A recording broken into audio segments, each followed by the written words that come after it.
철거가 단순히 이제 가격만 보고 선정하시면 안 되는데요. 업계에서는 너무 싸거나 너무 비싸면 확인을 해봐야 된다, 뭐 이런 말이 이제 있을 정도로 좀 네. 중요한 부분인데, 결국 중요한 건 안녕하세요. 오늘부터 염창동 신축 프로젝트를 본격적으로 촬영하신다고 들었습니다. 네, 맞습니다. 이번 프로젝트에 대해서 좀 설명해 주시겠어요? 네, 이번 프로젝트는 저희가 건물 매입 후에 이제 철거, 그리고 건축 선정, 인허가, 설계 이런 전 과정을 이제 영상에 담아서 좀 안내를 공유를 드려보려고 해요. 뭐 완성된 건물만 보시는데 결론적으로 이제 건물이 어떻게 지어지는 과정이 훨씬 중요하기 때문에 영상에 한번 담아보려고 합니다. 토지를 계약하고 나서 바로 철거하고 공사를 시작하는 게 아닌가요? 많은 분들이 이제 토지 매입 후 이제 공사가 바로 시작된다고 하시는데, 토지를 매입하면 철거를 하겠죠. 네. 철거를 하고 네. 그다음에 설계를 이제 받고 인허가를 하고 시공을 해요. 그다음 준공을 하는데, 네.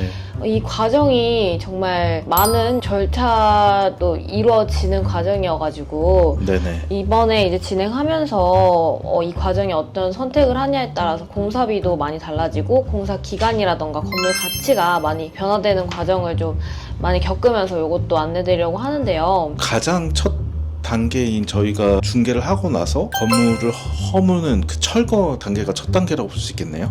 네, 지금 철거가 첫 단계인데, 요즘에 철거라고 하면 단순히 이제 건물을 부시는 작업이라고들 많이 생각을 하세요. 뭐 철거가 뜻 자체가 그렇긴 하잖아요. 근데 네.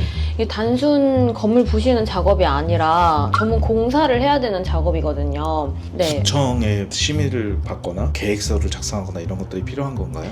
네, 해체 계획서를 작성하고, 그리고 일정 규모 이상이면 심의도 받아야 돼요. 그러면 네네. 이제 감리자를 지정을 하겠죠. 폐기물 처리 계획까지 승인을 받으면 철거가 시작할 수 있는데, 네네. 철거가 이제 완료가 되면 완료 보고까지 해야 돼요. 그래서 예전처럼 그냥 뭐 포크레인으로 부수는 그런 단순한 작업이 아닙니다. 그런데 왜 이렇게 절차가 까다로워지고 복잡해졌나요? 철거. 좀 큰 계기가 있었는데요. 2021년 강주 건물 학동 철거 그 사건 때문에 건물을 철거하면서 건물이 도로에 넘어간 거예요. 안타깝게도 인명 피해가 발생을 하면서 네. 그 계기 이후로 그 관리나 감독 그런 방안이 좀 대폭 좀 엄격해졌습니다. 그런데 이제 철거 같은 경우에 이번에 저희가 직접 시행착오도 겪었던 걸로 알고 있는데 네네. 사실 저렴한 업체만 찾다 보니까 문제가 좀 발생이 됐었죠? 네, 맞습니다. 철거가 단순히 이제 가격만 보고 선정하시면 안 되는데요. 업계에서는 너무 싸거나 너무 비싸면 확인을 해봐야 된다, 뭐 이런 말이 이제 있을 정도로 좀 네. 중요한 부분인데, 결국 중요한 건 얼마나 이 현장을 안전하게 진행을 할 수 있는지, 행정 절차를 제대로 이행을 하는지, 그리고 현장에서 돌발 상황이나 민원을 경험 있게 대응할 수 있는지, 이런 부분 위주로 이제 선정을 하시면 좋을 것 같습니다. 그리고 이번 현장 같은 경우에는 지하층이 있었잖아요. 근데 네네. 지하가 있으면은 뭐가 많이 다르다고 하던데 네. 철거에 있어서 지하가 가진 의미가 뭔가요? 뭐 지상층을 철거할 때는 단순히 이제 위에서 아래로 이제 부수면 된다고 이제 알고 계실 거예요. 비교적 좀 단순한 방법으로 진행이 되는데, 지하는 좀 완전히 달라요. 이제 철거를 하면서 동시에 굴착을 해야 되고, 네. 주변 건물이 무너지지 않게 흙막이 공사도 해야 돼요. 네. 쉽게 말하면 이게 옆 건물하고 도로가 안전하도록 땅을 붙잡아주는 작업인데요. 깊게 파내면 버팀목도 설치를 해야겠죠. 네. 그만큼 저희가 사실상 신축 공사가 시작되는 부분이라고 보시면 됩니다. 그래서 말씀하신 내용을 들어보면 그냥 철거업체를 따로 선정하기보다 신축을 맡은 건설사랑 함께 철거를 진행하는 방식이 좀 유리하다고 말씀을 하셨었는데 그 네네. 이유가 있을까요? 신축 공사가 시작되는 단계라고 말씀드렸잖아요. 네네. 지하층에 있는 현장은 현장에서 이제 철거와 신축의 경계가 사실상 없기 때문에 공정을 어떻게 하나하나까지 이렇게 잘 연결하고 관리하는지가 되게 중요한 부분인데, 네. 그래서 철거 단계부터 이제 공정까지 함께 관리를 결과적으로 더 안전하게 할 수 있는 시공사하고 함께 연결해서 진행하시는 거를 추천드립니다. 저희가 이제 신축을 진행할 때 당연히 철거뿐만 아니라 특히나 건축사, 도면 이런 것들이 정말 중요할 것 같은데 그 이유가 어떤 게 있을까요? 건축사 선정이 되게 중요한데요. 네. 저는 이제 과감히 말씀을 드리면은 신축이 프로젝트의 90% 이상을 좌우한다고 생각하고 있습니다. 정말 그러니까 중요하고. 같은 땅이라도 누가 어떻게 설계하느냐에 따라서 확보할 수 있는 뭐 연면적이나 뭐 동선이라든지 뭐 그런 것들이 달라지니까 아무래도 그럴 텐데요. 지금 저희 프로젝트에서 그런 시행착오들이 있었나요? 건축사 선정 관련해서 네. 저희 쪽 그 프로젝트에서는 시행착오는 조금 미비하게 있었으나 네. 저희가 이제 함께 진행한 부분이어가지고 잘 해결하면서 지금 잘 진행 중에 있습니다. 디자인 변경도 꽤 많이 된 걸로 제가 들었는데 네네. 거기에 좀 많은 아이디어를 보태셨다고.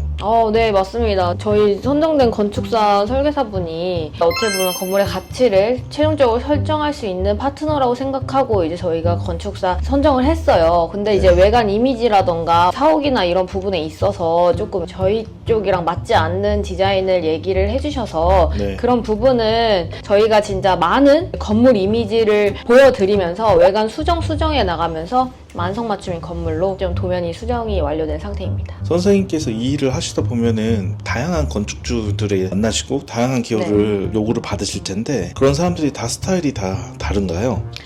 네, 저는 건축주분들은 총 3가지 스타일을 좀 얘기 드릴 수 있는데요. 첫 번째는 비용만 따지세요. 뭐 견적 받으시면 더 저렴하게 안 되나요? 이게 뭐 최선이 나요? 뭐 이런 식으로 네. 비용을 좀 절감할 수 없냐? 뭐 이렇게 물어보시는 분. 그리고 네. 두 번째는 뭐 어느 정도 이제 원하시는 게 있으세요. 뭐 외관 이미지 이렇게 했으면 좋겠고 주차는 몇 대 했으면 좋겠다. 이렇게 얘기하시는 분도 있고 세 번째 건축주분이 정말 저는 베스트 건축주분이라고 생각하는데 자기가 원하시는 건물 방향이 명확하세요.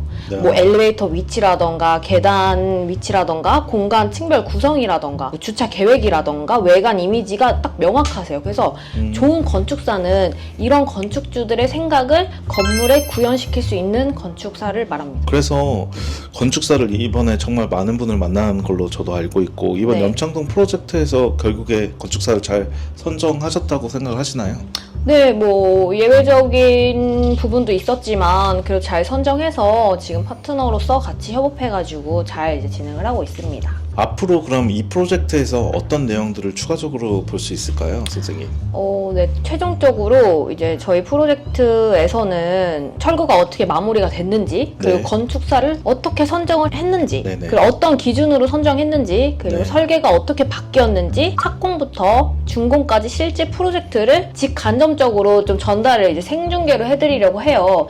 저희 이제 채널이 상권 설명이 아닌 좀 건물이 지어지는 과정도 함께 공유드릴 수 있는 프로그램으로 성장하겠습니다. 실질적으로 건물을 매입을 해서 밸류업을 네. 시키는 전 과정에 대해서 함께 공유하면서 보여드린다고 말씀을 하시는 거죠. 네, 맞습니다. 다음 영상에서는 건축사 미팅하는 과정과 함께 설계 도면이 어떻게 바뀌었는지도 좀 얘기 드리겠습니다. 오늘 영상도 도움이 되셨다면 구독, 좋아요, 알림 설정 꼭 부탁드립니다. 감사합니다.